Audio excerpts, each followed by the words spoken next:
In this section, I'd like to show you the parts of the AR.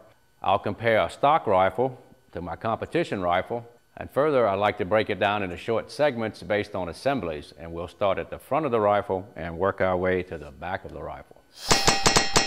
What I find if you're a new shooter to the sport and you buy pretty much a standard rifle with the proper sighting equipment, just go out to the competition and use it like you have it.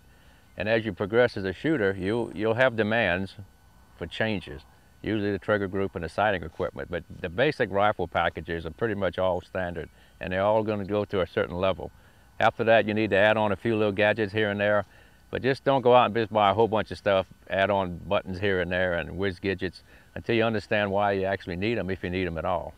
What we're going to talk about next is the flash suppressor versus the compensator and what the differences are. Both of these attached to the rifle by 1/2-inch 28-pitch threads. The function of a flash suppressor is just that. When you fire the cartridge, it helps disperse the flash and it gives a minimal signature of the round being fired out of the rifle. It adds very little recoil control. Very important in law enforcement, military applications, and competition. It really has no value. So where it's legal in your division, a compensator is by far the better choice.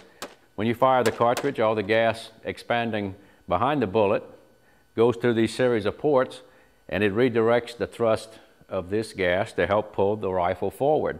This probably will take out 40% of the recoil present in a rifle. It's also ported on top. You notice this compensator is ported to the top to where you can time it to the shooter, be it left or right-handed. If I'm right-handed, this top port is timed at about 1 o'clock.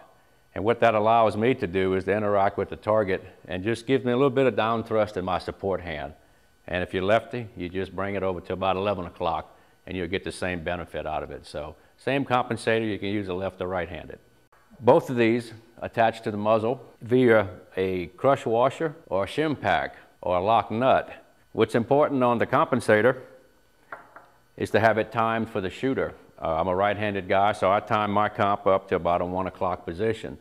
You notice on the A2 model here, there's a flat bottom, and this actually acts as some sort of a compensator to thrust the muzzle down, so it's important to have this straight up and down.